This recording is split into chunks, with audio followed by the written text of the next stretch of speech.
From Ballen Studios and Wondery, I'm Mr. Ballen, and this is Mr. Ballen's Medical Mysteries, where every week we will explore a new, baffling mystery originating from the one place we all can't escape, our own bodies. If you like today's story, just before the apocalypse starts, remove all the labels off the Follow Button's canned goods and unplug their doomsday shelter.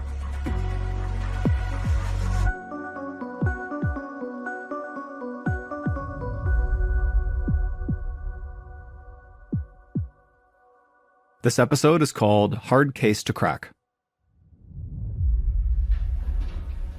18-year-old Aaron Blocker shifted uncomfortably in his seat. It was January 2011, and the Mississippi College freshman was doing his best to pay attention in his chemistry class. Chemistry was usually Aaron's favorite class. He dreamed of being a scientist himself. But today, he was distracted. His stomach was cramping, and he really had to go to the bathroom. Aaron had Crohn's disease, an illness that causes stomach cramps, severe weight loss, and diarrhea. He'd been diagnosed the year before, but for the past few weeks, he'd been suffering from a prolonged flare-up. Already this morning, Aaron had left the lecture hall 3 times to go to the restroom. Aaron tried to ignore all the twisting and churning that was going on in his stomach and just listen to the lecture, but pretty soon Aaron realized he couldn't ignore it any longer. So, like he already had 3 other times so far this morning, he quietly got up and began heading for the door again. But as Aaron climbed the stairs that led out of the lecture hall, he tripped over a backpack and nearly fell. Now, immediately, Aaron heard people laughing at him in the classroom, but that didn't really bother him, because all Aaron was thinking is, thank goodness that was not worse. Aaron had always been a bit uncoordinated, and he did fall kind of a lot, and unfortunately, he was very prone to breaking bones from even the mildest of impacts. As a child, he had managed to break his nose, his fingers, and his wrist, and he had also dislocated several joints. Thankfully though, on this day, Aaron did reach the doors of the lecture hall in one piece, and then once Aaron was out the doors, he hustled his way down the hall towards the bathroom. 2 nights later, Aaron sat in the college cafeteria across from his girlfriend, Emily, who he had been dating for nearly a year. Aaron was a grade ahead of Emily, so she was actually still in high school. She was a senior. But his college was not far from her home, and so she came to visit him whenever she could. Emily had just gotten her first tattoo, and she was telling Aaron all about the experience, but Aaron was having a really hard time focusing on her story. The distinctive sort of greasy aroma of sloppy joes and tater tots filled the busy dining hall, and it was making Aaron feel really nauseous. He was on a restrictive diet because of his Crohn's disease, and the cafeteria's very greasy food was brutal on his stomach. But his dorm didn't have a kitchen, so he really had no other choice but to try to eat as much as he could handle. As he tried to force down some food, his stomach suddenly spasmed and Aaron clutched his belly in pain. Emily saw this and stopped her story and asked if he was okay, but Aaron sort of brushed it off. He said he was used to the pain and told her not to worry. But this time, the pain was just too much, and Aaron doubled over in agony as another spasm cut through his gut. Emily shot up from her chair and put her arm around him, and then whispered to him that he really needed to go see a doctor. And Aaron nodded and told her that, his abdominal pains had been getting worse and worse for days. And so Emily gathered up all their things and then called a taxi to take them to the nearest hospital.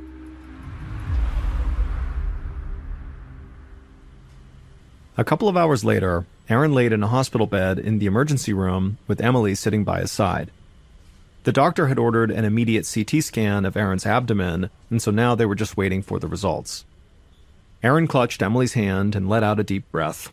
He was, unfortunately, quite used to hospitals, doctors, needles, and machines. And in virtue of being Aaron's girlfriend, Emily too was very accustomed to this environment. Aaron was very grateful to have his girlfriend by his side, and so he looked up at Emily and he told her he just could not imagine going through all this stuff by himself. But before she could reply, the ER doctor came into the room with Aaron's test results, and the doctor got straight to the point and said he'd found something very troubling in Aaron's CT scan. But it was actually not Aaron's gut that was concerning the doctor.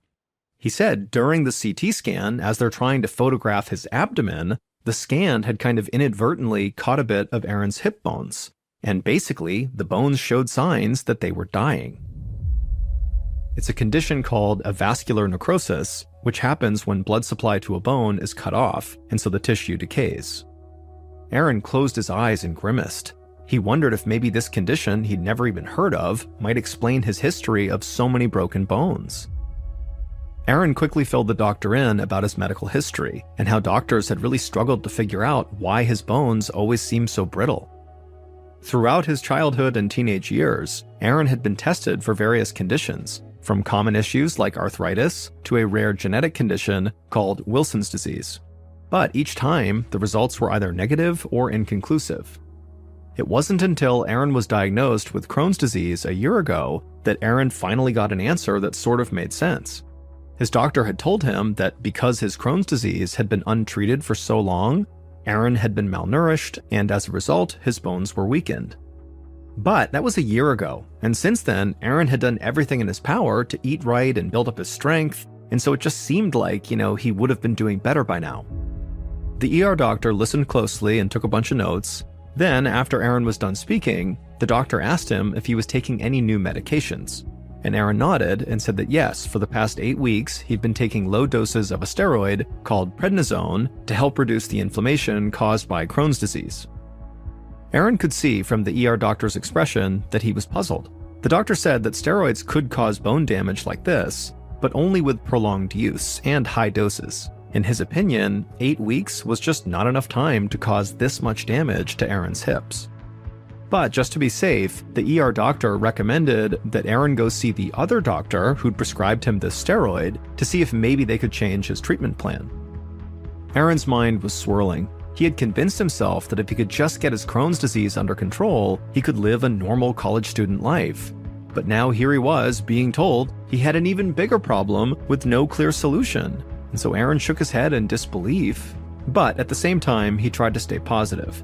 He hoped that if he stopped taking steroids, his bones would stop breaking down and he would get better.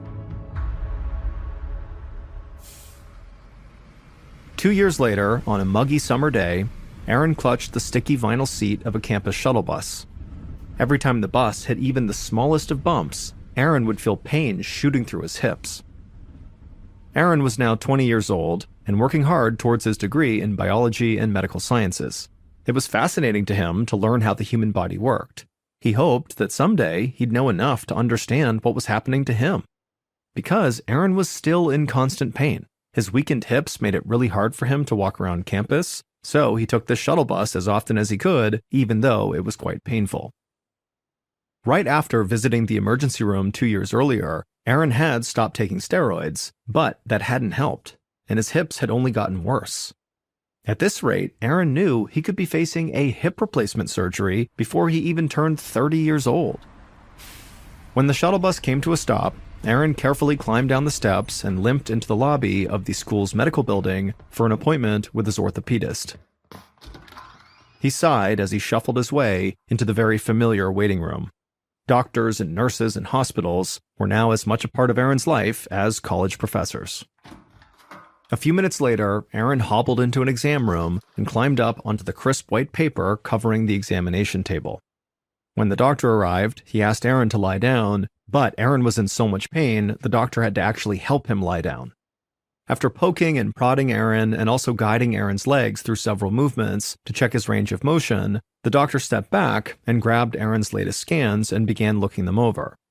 And as he did, Aaron could tell he was very likely about to hear some bad news. He had seen that same concerned look on many doctors' faces in the past. Finally, the orthopedist lowered the paperwork and told Aaron that his avascular necrosis in his hip bones had continued to worsen and it was leaving behind a lot of dead bone tissue. And so he wanted Aaron to consider a surgery called core decompression to remove the diseased bone in Aaron's hips. Once the dead bone was gone, new blood vessels could develop and healthy bone could grow back. Ideally, this procedure would reduce Aaron's pain and help him avoid total hip replacement surgery down the road. Aaron was so desperate to feel better that he only had one question. How soon could they schedule this surgery? 8 weeks later, Aaron was at home in his small off-campus apartment, studying in bed. He hadn't been able to move much since his surgery, and he was irritable at how slow his recovery had been. He was having trouble focusing on the biology textbook he was reading, so he put it down and reached for the TV remote. But when he clicked the power button, the TV wouldn't turn on. Aaron wondered if maybe the remote's batteries were dead, so he carefully swung his legs over the side of the bed, grabbed onto his headboard, and pulled himself upright. Then Aaron grabbed the aluminum walker right next to his bed that he needed just to get around, and he inched his way across the room to his desk. He pulled 2 AA batteries out of the desk, but then he dropped one of the batteries as well as the back of the TV remote onto the floor. And Aaron suddenly thought to himself, what is he going to do? Getting down on the floor on his hands and knees was just totally out of the question. It would not only be very painful, but he also might not be able to stand up again. And so Aaron just suddenly felt overwhelmed by how much pain he was in, how inconvenient his life now was, and also just the fact that 2 months after surgery, it just did not feel like he was getting any better.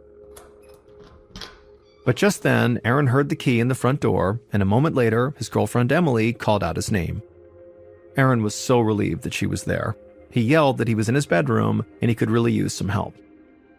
Emily came into the room, and she could see that Aaron was very distraught.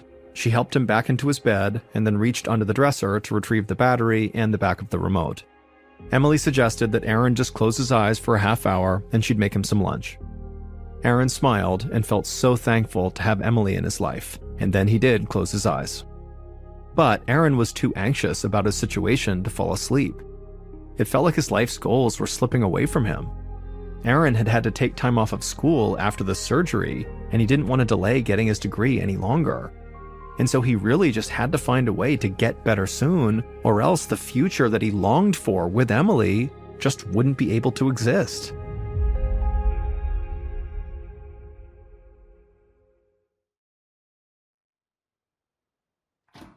One month later, a nurse at the orthopedist's office led Aaron into an exam room and closed the door behind them. Aaron attempted to climb the tiny step stool in front of the examination table like he had done so many times in the past, but this time the pain in his hips was so extreme he just couldn't do it, so he opted for a chair instead. A minute later, Aaron heard a soft knock on the door and his orthopedist came in. The doctor pulled up a stool in front of the room's computer monitor so they could look at the results of Aaron's latest CT scans. Once the doctor had pulled up the images, he pointed to the balls in both of Aaron's hip sockets, and then he pulled up another image of a healthy hip joint to compare. The doctor said that on the healthy hip, the ball and socket looked like a smooth round sphere surrounded by space. But on Aaron's hips, the balls looked broken down and fractured. The joints were surrounded by white shadows that represented scar tissue that had grown and grown over the years. This was obviously not what the doctor or Aaron had hoped for. The bones in his hips were grinding together and continuing to break down, which meant the core decompression surgery was a failure. Aaron asked the doctor why his bones kept decaying no matter what doctors recommended, and the doctor admitted he simply didn't know. The doctor said the next step would be a double hip replacement surgery.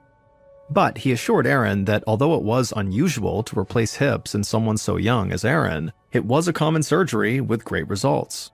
And so he told Aaron that after his surgery, he would very likely be able to walk easily again and his pain would be gone. But despite that, this was still a very difficult decision for Aaron. If he went through with the hip replacement surgery, he would need up to a year of recovery and rehab, which would mean putting his schoolwork on hold again when he was so looking forward to graduation and doing scientific or biomedical research in the real world. And so this was going to be a really challenging decision. But then Aaron stood up to go get his jacket, and his hips hurt so much just walking the 3 feet to the coat hanger, Aaron realized he really had no choice here. The pain was so bad and it was only getting worse, and so he basically had to do the hip replacement surgery.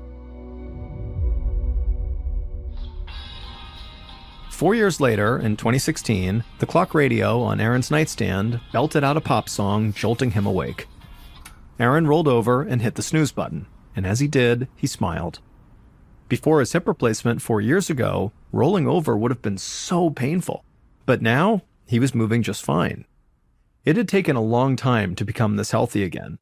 Following the hip replacement surgery, Aaron had to stop going in person to school and take online classes in order to finish his degree on time.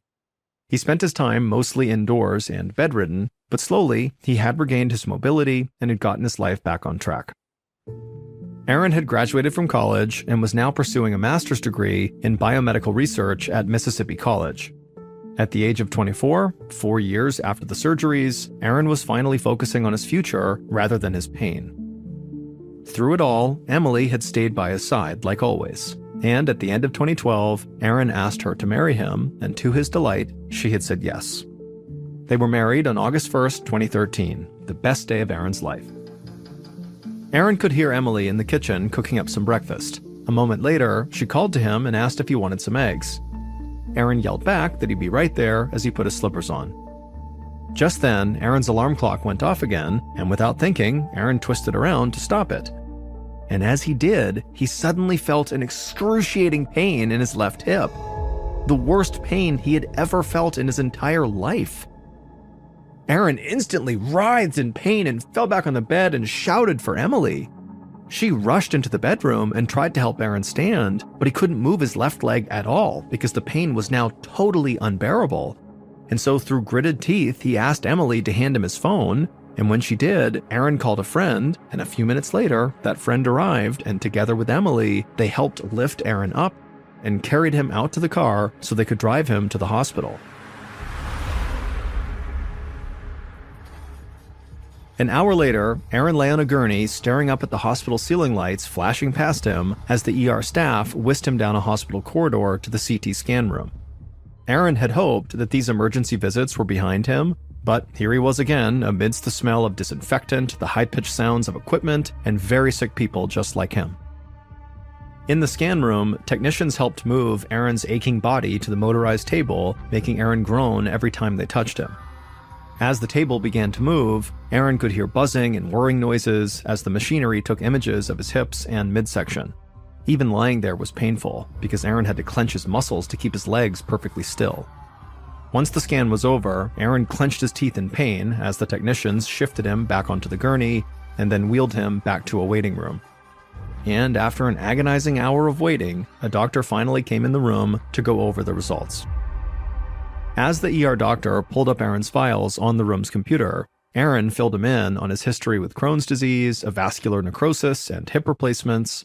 Aaron was so accustomed to recounting his medical history that it now came out like a well-rehearsed presentation. The doctor turned the computer monitor towards Aaron and told him that based on the scan, his hip implant had popped out of the socket and shifted into the wrong place. So the dislocated hip would have to be adjusted manually, a procedure the doctor warned would hurt, but only for a moment. The doctor asked Aaron if he was ready for the adjustment, and Aaron just sort of nodded and said okay. Then a second doctor came in to help with the procedure. Together, these doctors all around the bed forcefully pushed Aaron's hip back into place. And true to their word, it was a split second of agonizing pain. But it quickly dissipated, and Aaron felt much better. He asked the doctor what was next, and he got a familiar answer. Go back to your orthopedic surgeon for a follow-up. Several days later, Aaron sat inside the usual exam room at his orthopedist's office. The doctor examined Aaron's CT scans in silence for a minute, and then finally he spoke, and Aaron felt his heart sink. The doctor said that even though they had successfully popped the hip back into place, that didn't solve the underlying problem. Aaron's left hip implant had become loose because the bone around it was still decaying, and it was now only a matter of time until the same thing happened with his other leg. As a result, his hip implants were now too small to properly fit inside of their sockets. Aaron was shocked. How could this have happened? He'd followed all his doctor's instructions for years throughout his multiple recoveries and rehabs. He was very careful with his hips and he stayed away from really strenuous activities. And yet, he'd still dislocated his hip just from getting out of bed. It felt like all the progress he'd made was kind of for nothing. Aaron wondered what he could even do at this point to ease his pain. The orthopedic surgeon told Aaron that he couldn't really explain why Aaron's hips were in such bad shape, but he could tell him what should be done to respond. The only remedy he could suggest for now was to remove the damaged old implants and replace them again with larger ones. Aaron left the doctor's office in silence and headed for the parking lot. Then, alone, inside of his car, Aaron burst into tears. He just didn't know how much longer he could keep going like this. By the time Aaron got home, his despair had morphed into anger. He had already endured 11 serious surgeries and more broken bones than he could count, and he was only 24 years old. He'd seen a parade of doctors, and none of them had come remotely close to figuring out what was actually wrong with him. Even if he got another hip replacement, Aaron knew it was only a matter of time until he would have to do it again and again and again if his bones continued to decay. Aaron wondered if maybe he would just spend the rest of his life in a wheelchair.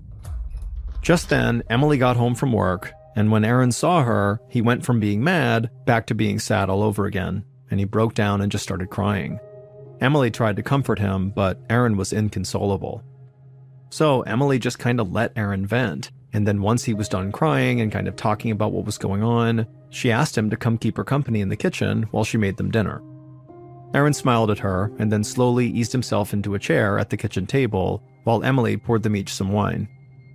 A few minutes later, Aaron had calmed down and he was thinking clearly, and he told Emily that too many elements of his medical story just didn't add up. Why would his hip implants fail after 4 years when they were supposed to last 20 years?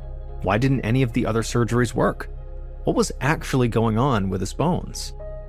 If he was going to subject himself to yet another hip surgery, Aaron wanted to make sure he'd exhausted all other options first. But at this point, Aaron didn't trust any doctor to figure it out for him. So if he was going to find a solution, he felt like he would need to do it himself. Several weeks later, Aaron sat in bed with his laptop resting on his lap. Next to him, Emily was quietly reading a book. Aaron had compiled just about all of his medical records dating back to when he was a child, and finally, thanks to his years of studies, he could actually understand what they all meant. When he looked at all of his records together, Aaron found patterns that did make sense for a person suffering from Crohn's disease. But so far, nothing he was seeing could explain his weakened bones. Then, all of a sudden, Aaron sat up straight with a huge smile on his face. Emily noticed and put her book down and asked what was going on. And he showed her a series of his medical records going back a decade, all indicating severely low levels of an enzyme he'd only heard of once before, called alkaline phosphatase. Back in 2010, when Aaron was a junior in high school, one of his doctors had noticed he had low levels of this enzyme, which was why Aaron had been tested for the genetic condition called Wilson's disease. Now, Aaron did not think much of this at the time, since the results were inconclusive, and no one had ever mentioned the enzyme again. But as Aaron dove deeper into his medical records, he noticed the low levels of the enzyme in 2011 as well, and 2012, and 2013. In fact, every year since 2010, his blood tests indicated low levels of alkaline phosphatase. Emily and Aaron looked at each other. What was this enzyme, and what did having low levels of it mean? They wondered if maybe it was the key to understanding what was going wrong with Aaron's body. Emily looked on hopefully as Aaron typed in, "What is alkaline phosphatase?" into an online search engine. The first result he got back was for a website dedicated to an ultra-rare disease with a long name Aaron had never heard of. Aaron clicked on it, and then immediately after reading just a couple of sentences, he looked at Emily with a big smile on his face. All of his symptoms matched up with what he was reading. Aaron had no doubt he had just found what he was looking for. A week later, Aaron sat across from his doctor, studying his face as the physician read over the printed out pages Aaron had brought for him. The doctor was unfamiliar with this very rare disease that Aaron had found online, but he agreed that it did make a lot of sense, and it could be directly caused by the low levels of alkaline phosphatase in his blood. Aaron suspected he had a condition called hypophosphatasia. It's an ultra-rare metabolic bone disease that affects the body's ability to make alkaline phosphatase, which helps bones stay healthy by absorbing essential minerals like calcium, phosphate, and magnesium. When there's a deficiency in alkaline phosphatase, the minerals don't get absorbed by the bone. Instead, these minerals collect on tendons, kidneys, and other organs and cause serious damage. In Aaron's case, they had collected on his hip bones. Aaron's doctor ordered immediate bone scans to test for hypophosphatasia, and a few days later, the bone scans confirmed Aaron's theory was right. Miraculously, Aaron solved his own lifelong health crisis. In 2018, 1 year after his successful diagnosis, Aaron started on enzyme replacement therapy, which is the only treatment known for hypophosphatasia. Aaron also had 9 more surgeries to undo damage that had already been done to his body. But since starting the enzyme replacement treatments, Aaron's bones have stopped decaying, and calcium deposits in other parts of his body have disappeared completely. As for his Crohn's disease, which actually had nothing to do with his bone condition, that is in remission. But to this day, Aaron still does deal with small levels of pain every single day. Aaron successfully finished his master's degree and started a family with his wife. Currently, he works as a data and analytics consultant for a hospital system and is a prominent patient advocate for hypophosphatasia.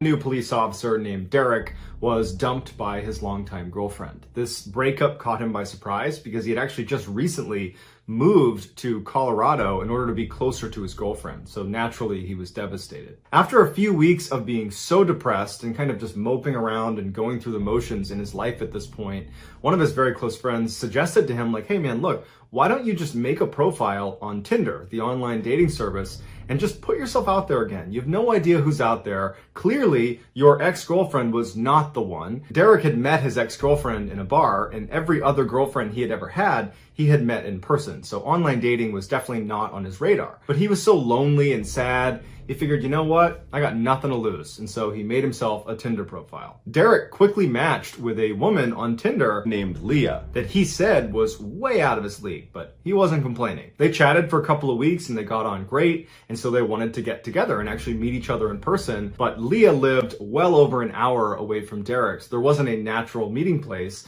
And they're going back and forth about where they want to go. And finally, Leah just says, hey, why don't you just come to my town? There's this great park that I go running in all the time, and they have this awesome field that's on a slope, and you can lay on it and look up through the trees and you can see the stars. And so that would be a cool thing to do on our first date, go stargazing together. So the date night finally came, and Derek was really excited. He was nervous too, because even though they talked on the phone, this is the first time they're going to see each other. And so the plan was he was going to drive out to her town and actually pick her up from her work. She worked at a hair salon, and from there they would make their way over to this park. And so Derek pulls up to the hair salon right as Leah is coming outside, and she's all excited and she's waving to him. She runs over and she gets in the car and they hug and kiss on the cheek. And it's like they knew each other, but they didn't know each other because their entire relationship was online or, via texting or a phone call. And so it's like they had history, but they didn't. But either way, Derek was really happy, and it seemed like Leah was too. From the hair salon, it was a pretty short drive to this access road that was going to bring them into this park. And when Leah told him to make this turn, it didn't look like a very well marked trail or even a marked park. It looked like this kind of random access road that Derek would not have associated with a big public park, but he doesn't know the area, and so he turns and he starts heading down this road. And the road went from cement to dirt pretty quickly, and this whole time he's thinking to himself, like, did I take a wrong turn? Does she know like where she's going? This does not feel like the way you drive into a big park, the way she was describing. Finally, they land back on cement, and they're actually on this road that's right up against this huge field. And so right away, Derek's stress is gone because now it's confirmed in his mind that, okay, that's a weird way to get into this park, but here's this huge, amazing field, and we're back on a real road, and everything's good again. Derek asked Leah, where should I park? Because they're on this really narrow road, and there didn't appear to be a parking lot. There also didn't appear to be anybody else on this field or on this road. It's this huge, open, beautiful space, but it did not look well populated or like it was well traveled. But she said, just go right up there. There's a small lot you can pull into. And so Derek starts going up this road, and he sees maybe 300 feet ahead of him are dim headlights of another car making their way down the road towards him. And now it was dark enough that he couldn't really make out what kind of vehicle it was. And so he didn't know if it was going to be some big truck or something like that. And so what he did is he just pulled over as far to the side of the road as he could to allow this vehicle to pass, even though there was a fair amount of distance they would need to cover before they were passing him. He figured just give them the right of the road. And so as they start moving forward, you can see that it's actually this big van, and they're moving pretty slowly, and he's just kind of waiting for them to pass, and he's not thinking anything of this. He's thinking that this is just another person at the park. And this van, instead of passing him, actually turns at the last second and almost goes bumper to bumper with Derek's car. He doesn't crash into it, but he stops just in front of Derek's car. And so Derek is a cop. He's a brand new cop, and he's super aggressive, You know, he really believes in his training. And so as soon as this guy stopped in front of him and blocked the path for him, red flags are going up for Derek, and he knows something's wrong with this van. And instinctively, he says, Leah, stay here. He grabs his flashlight that he kept right in the center console, and he jumped out of the car and went right to the driver's side door of this van to confront this guy. And when he got up to the driver's side door, it was this really big guy who looked pretty startled to see Derek come charging up to him with his flashlight.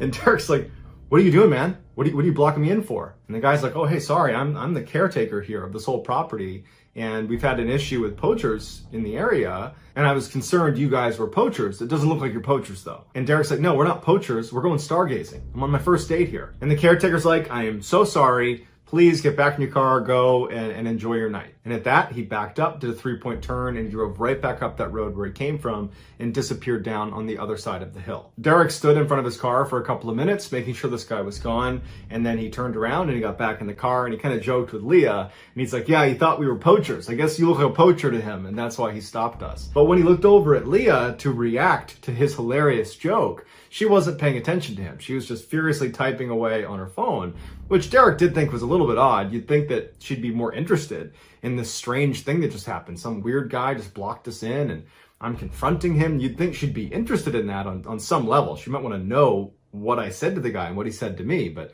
she didn't seem to care. She was just really invested in whoever she was typing on her phone. And so Derek thinks, whatever, and just throws the car back in drive and continues up the trail the way they were going before they were stopped. So Derek continues down the road just a little ways until he sees a little dirt lot that's butted up against this huge field they're going to be hanging out on for the night. And so he pulls into the lot, backs into a space, and he and Leah get out and they put a blanket out right next to the car, but on the grass on the hill. And they get their food out and their wine out and they sit down, and very quickly they start swapping stories and they're laughing and they're stargazing and they're having some wine and everything's really great. After about an hour, it's totally dark outside and Derek is laying on the hill facing back towards his car and towards the road they were on.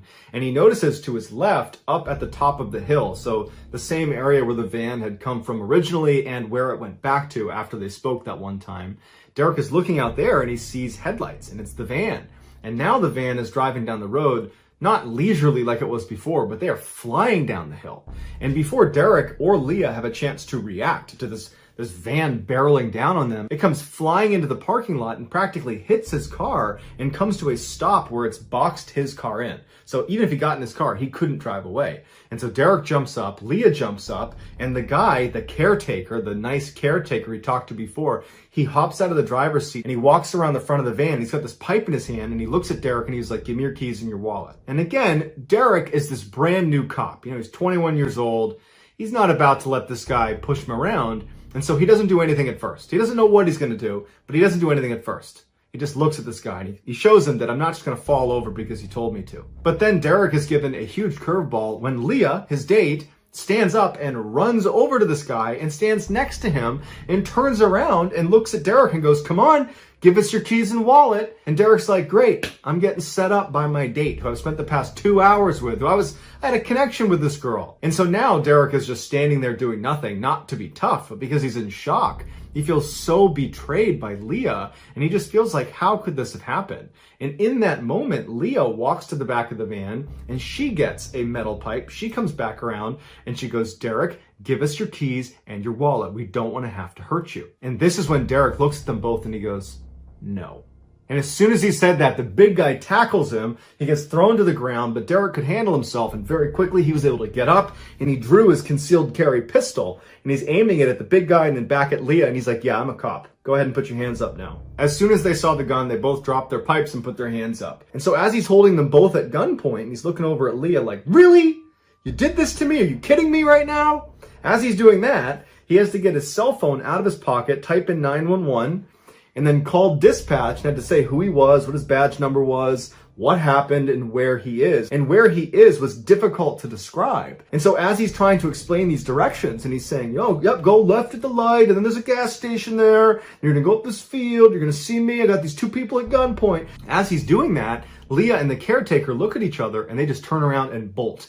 They figure he's distracted, we can at least get behind the van and run into the forest before he's going to catch us. And so instinctively, he takes off running after them, and he chases them for about 30 seconds into the tree line before he starts hearing gunshots. And they weren't his, someone's shooting at him, and he sees the muzzle flash out in the middle of the forest, and he's like, yeah, I'm not doing this. He turns around, runs back to his vehicle, he starts it up, and he has to basically smash into the van, back into the fence over and over again, like Austin Powers, like a 25-point turn, before he was barely able to grind his way out and peel out of this park. And so Derek pulls into the nearest gas station. He calls up dispatch and he says, hey, I just called 911 like 5-10 minutes ago, and I dropped the call because I was chasing somebody.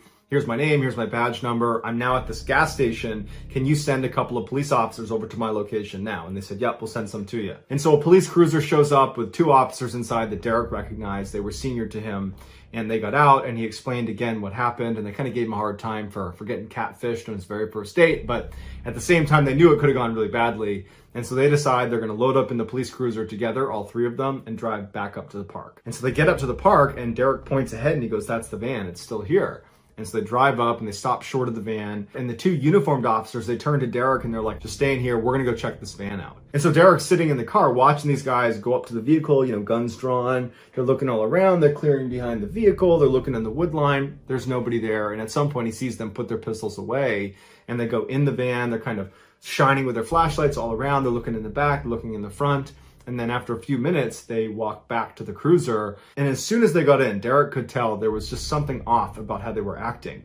When they were down at the gas station, they were kind of joking around with him. Now, whatever they had seen in the van was definitely not something they were going to joke about. And they turned to him and they're like, the back of the van, it was just knives and saws and pistols and rifles and lighter fluid and chains and handcuffs and duct tape. It was just awful, and it looks like there might even be blood on the ground. The 2 officers immediately called in additional backup, and before long, it was a full-fledged circus around this van of a crime scene investigation unit and other police officers, spotlights set up, and they went out looking in the woods for these people, but they never found the guy, they never found the girl, and Derek would tell the other investigators, hey, she works at this hair salon, like right down the road, I picked her up there.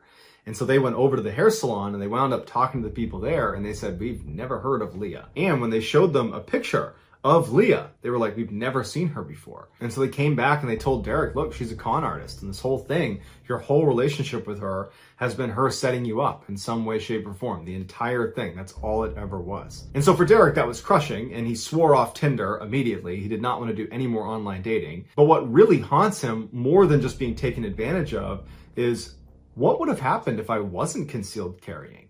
Would I have wound up in the back of that van?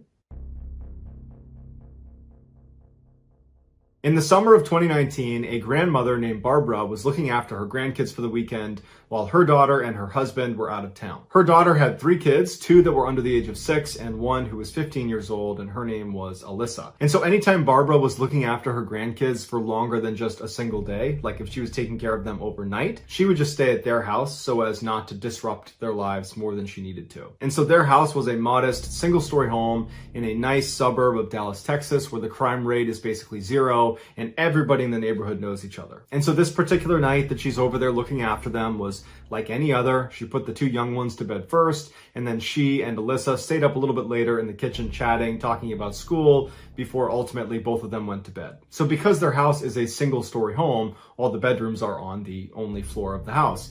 And so Barbara and Alyssa's room were right next to each other, looking out to the side of the property. And so as soon as Barbara got in her room, she opened up the window that was right next to her bed, because as a kid, she always slept with the window open. And even though her daughter's house had air conditioning, she preferred to keep the window open. So window's open, she has a screen that's in her window, and Barbara crawls into bed and she falls asleep. At about 3 a.m., Barbara wakes up to the sound of rustling coming from outside of her window. And so she hears it, but it sounds an awful lot like it's probably just a dog or a cat or some other animal that's in the area. It did not seem like a big deal to her, and she was just going to forget about it.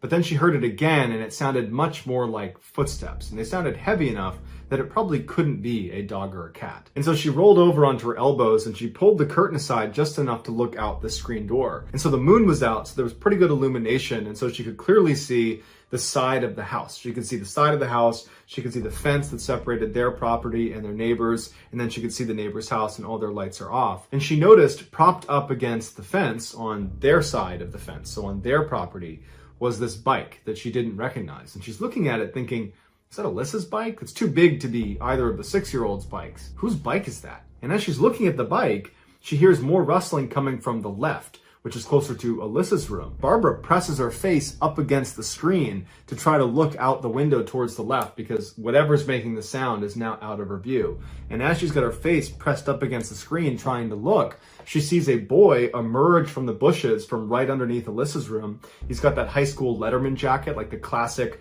football jacket that high school kids wear. He comes out of the bushes wearing that, and he's got his hood pulled up, and he doesn't look over at her. He's just backing up away from Alyssa's room, and he's looking up into Alyssa's room. And so Barbara immediately thinks, okay, this guy is probably one of Alyssa's friends, maybe a boyfriend, I don't know, and Alyssa must have invited him over. Maybe she invited him when she knew her parents were going to be out of town, but before I said I was going to be here to look after them, and that message didn't get passed to him, and so he's here. All these scenarios are going through Barbara's head, but all she knew is she's not going to call the cops on some teenage kid that's coming to say hi to Alyssa. Instead, she's going to confront him because Barbara was actually a high school teacher and had been for decades. And so she'd had lots of run-ins with badly behaved teenagers, and she was pretty good at standing her ground and being firm and kind of getting teenagers to listen to her. So she figured she would just go out there and be stern with him and he'd get the message. And so she quietly gets off of her bed. She walks out of her room to the front of the house. So he's over here, side of the house. She's going to the front of the house. She flips on the lights as soon as she's outside, and she quickly walks around to the edge of the porch where she can poke her head over and see right down the side of the house where this kid's going to be. So she pokes her head over and she goes, "Can I help you?" And this kid turns and looks at her for the first time, and immediately Barbara's like, oh, whoa, he is not a teenager. He looks like he's in his 20s, if not 30s. No matter what, he is a lot older than Alyssa. And it caught her so off guard, she didn't really know how to react to it. She was just looking at this guy who looks so much older, but he's got a bike and he's wearing a Letterman jacket. And so Barbara's a little bit confused. And so she's thinking to herself, okay, it's possible that he could just be one of those kids that looks a lot older than he really is. But somewhere in the back of her mind, she's thinking, this doesn't feel right. This feels like a grown man is trying to get into the house. And so as she's thinking about this, she's also registering that this guy, he seems completely unfazed. He's just looking up at her, and he actually starts taking steps towards her to the point where Barbara says, stop where you are. And he does, and he looks up at her and he says, I'm looking for Alyssa, is she home? And so as Barbara is just glaring at this guy, hoping that will be enough to get him to leave, but he's not leaving, it occurs to her that this could be a misunderstanding. And so thinking on her feet, she says to him, who did you say you're looking for? Lisa? Without any hesitation, he goes, no, I'm looking for Alyssa McCarran. She lives here. Barbara went silent for a second because he was right. That was her name, and she certainly was here. But she did not want him coming anywhere near the house until she had a chance to talk to Alyssa and confirm that she had invited him here, or at the very minimum, that she knew who he was. And so Barbara says to the guy, I need you to stay right there. It's 3 a.m. I don't know you. Give me a minute. I'll be right back. And he appears to get the message. And so Barbara went back inside the house. She shut and locked the door behind her. And then she went into Alyssa's room and she shook her foot to wake her up. And so Alyssa kind of sits up and she's looking around and she's like, what's going on? And Barbara looks at her and she's kind of annoyed with how the night's gone. And at this point, she's kind of blaming Alyssa for probably having invited this strange creep over to their house in the middle of the night. And she says to Alyssa, did you invite a boy here tonight? And Alyssa's like, no, what are you talking about? Barbara narrowed her eyes and she said, well, there's a boy outside that clearly knows you. He asked for you by name, and he knows you live here, and he's outside right now. Can you please go out there and tell him that coming over unannounced at 3 a.m. is not very polite, and he shouldn't do it again? Alyssa's confused, and she's looking at her grandmother like, what are you talking about? And so she leans back, and she opens the curtain of her window, and she looks outside, and immediately she pulls her head back in, and she says, Grandma, he asked for me by name? And Barbara's like, yeah, he said Alyssa McCarran lives here. And Alyssa's like, we have to call 911. I've never seen him before in my life. Suddenly, everything made sense for Barbara. This was a stranger. This is not a friend. This is probably a grown man, and he was probably trying to break into Alyssa's room. And so as she's having this realization, they both hear footsteps out on the front porch. And at this, Barbara goes into full protective grandmother mode, and she tells Alyssa, stay in your bed, do not move. And Barbara runs out of her room. She goes into her bedroom, and she shuts that window and locks it, and then runs to the front of the house to make sure that door was locked, because she thought she locked it when she came in, but she wasn't 100% sure. She gets right in front of it, and she can see that it's locked. And now she's standing right on the other side of the door, kind of waiting to see what's going to happen. And this guy is standing on the porch, but obscured. She can't see him because he's on the other side of the door. And it's silent for a second. And as she's standing there just waiting for something to happen, she hears knocking on the door. And it startled her when she heard it, and she yelled out, "There's no Alyssa McCarran here. You have the wrong house. You need to leave or I'm calling the police." And the knocking stops for a second, and he says, "I know Alyssa lives here. Tell her to come outside." He goes back to knocking, and Barbara picks up her phone and she calls 911, and she intentionally talks really loudly into the phone, making it very obvious she is calling the police. And very clearly this guy picked up on what Barbara was doing, because the knocking stopped and she saw him through the little slit of glass next to the door run to the left of the house, back towards the side where his bike was. And so Barbara, while on the phone, runs into the bedroom where she was sleeping, and she looks out the side window, and the last she sees of this guy is riding his bike across the street. And then he stops next to an SUV and he opens a trunk and he throws the bike in the trunk, and he gets in the passenger side of the car and they drive off, which means whatever he had planned to do with Alyssa or whatever he was doing this night, he had an accomplice. The police show up a couple minutes later, and at this point, this creep and whoever he was with are long gone,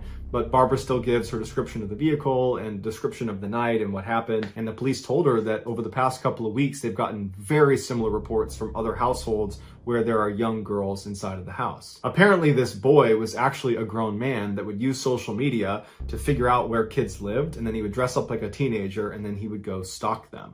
And so whatever Alyssa had listed online, he had been able to deduce that she lived there, and who knows how long he had been looking in the window at her at night.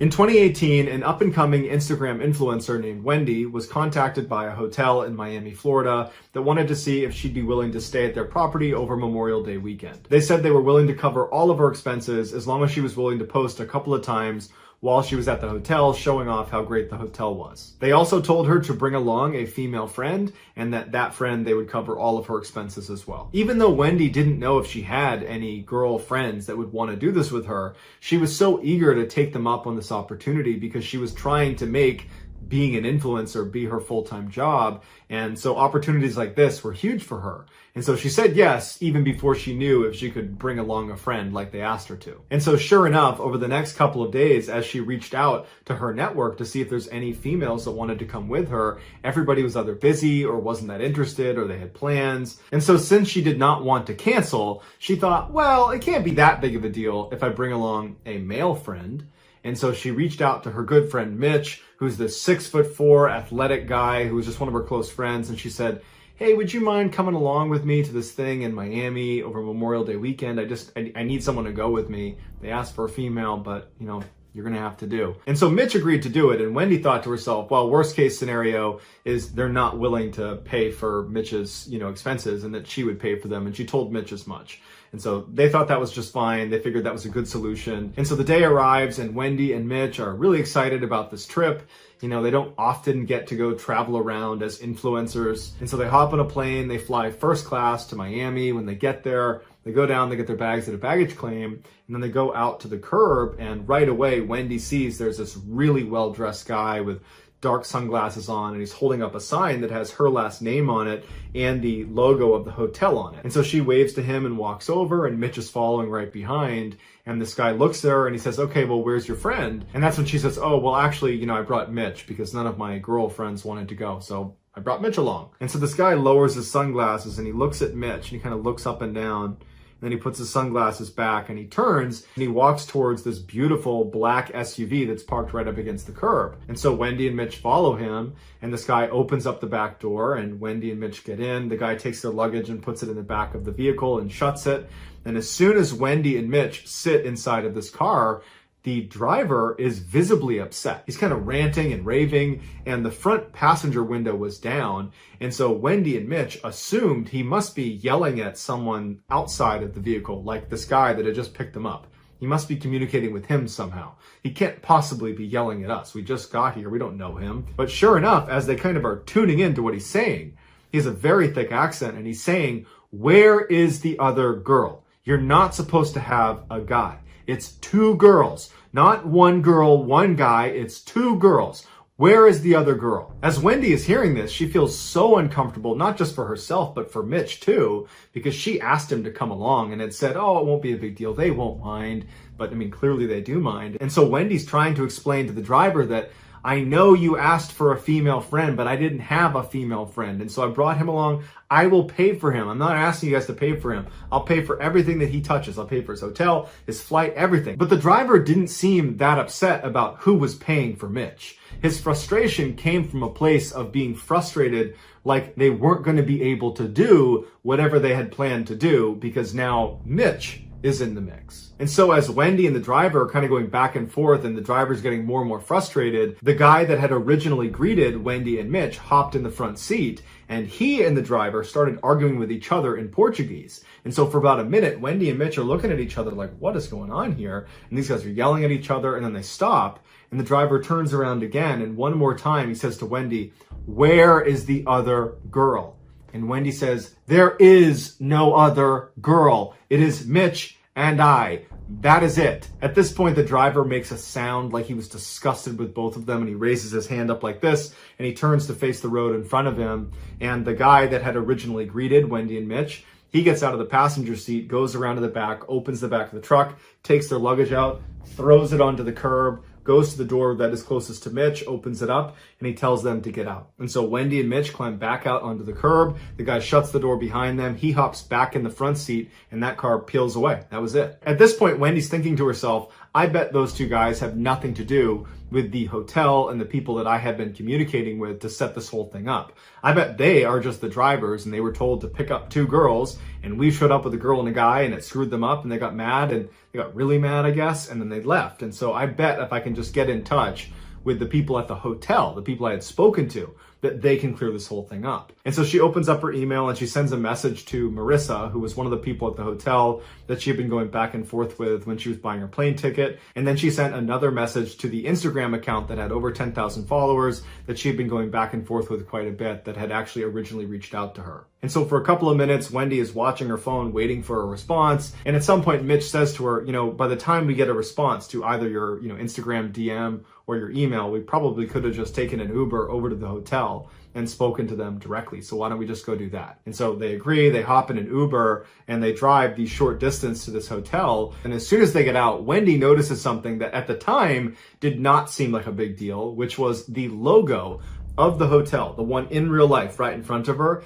It was a little bit different than the one that is on the Instagram page, the one she'd been talking back and forth with. That was their profile picture. It's different than the one in real life. And so that stood out to her just because she had looked at that page a number of times. But it was definitely the same hotel, and so she didn't think much of it. And she and Mitch walked inside right up to the front desk, and Wendy asked to speak with a manager. And shortly thereafter, a manager comes out, and she asks Wendy and Mitch to come into her office. They go inside and she says, "Okay guys, what's going on? What do you need?" And so Wendy explains the framework of the deal she had negotiated with Marissa. And she said, "Look, when I got to the airport, the guys that picked us up were incredibly rude and they wouldn't give us a ride here. And I just want to let you know what happened. We don't care. We got a ride here, but we just figured you should know." And the woman looks at her kind of puzzled and she says, "Who was the person you talked to? You said Marissa?" And Wendy's like, "Yeah, Marissa. She's the marketing person here." And the manager looks at her and she says, "No, I'm the marketing person and my name's Kelly. I think you're at the wrong hotel, because we don't have any influencers that are here right now, and I would have known about this." Wendy can't believe it, and she pulls up the Instagram page she's been talking to, and she shows it to the manager. And the manager takes it, and she's pretty surprised by what she's looking at, and she's like, "This is our old account. We deleted this, or I thought we deleted this. We have a new one because we rebranded. We have a brand new logo, everything's new, and we just felt like we'd start fresh. So I don't know who owns this account now, but that is our account. It's just we don't use it anymore. I don't know how anyone got a hold of it." At this point, it clicked for Wendy that this whole thing was a facade, that this whole time she was being conned, and what really scared her is to what end? What were they trying to do with her? Had she shown up with the other female friend, what would they have done with her? But at this moment, Wendy just feels totally overwhelmed by the entire moment. She's so embarrassed that she thought this was real, and she dragged Mitch along, and this whole thing was just fake. She's so embarrassed that she just approached this manager who basically said, that's all fake. And so she just wanted to leave. And so she stands up and she says, I'm really sorry for wasting your time to the manager. And she and Mitch leave. She goes outside and she just sits down and she's crying.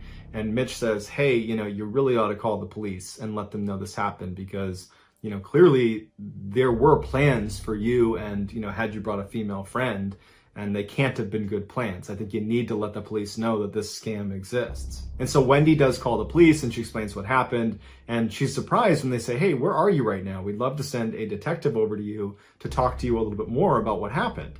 And so Wendy tells them where they are. And, she's a little bit surprised that they want to send a detective over to talk about this because in her mind, this isn't that big of a deal. I mean, it's a big deal to her and to Mitch, but nothing really happened. But either way, they go sit on the bench right outside the hotel and they wait for the detective to show up. And just a couple of minutes later, he does. He walks up, he introduces himself, and he says, hey, let's go inside and grab a table and we can chat. And so they go inside and they sit down, and Wendy and Mitch go over their story one more time. And after they're done, the detective says, look, I don't mean to scare you, but I do want you to understand just how serious of a situation you guys were just in. So in Miami, human traffickers use these phony hotel Instagram accounts to attract young women like yourself to Miami in order to be trafficked. And so they will buy these old business Instagram accounts from companies that have either rebranded or who are going out of business. They'll pay top dollar to acquire those Instagram accounts. And then they will use them in order to get people like you to come to Miami. And so probably the only reason they didn't follow through on their operation is because you brought Mitch along who posed a threat to them. And so that's why they were upset with you, and that's why they decided it wasn't worth it. So even though this must have been incredibly traumatic for you, I'm sure you were spared a much worse fate. So that's going to do it, guys.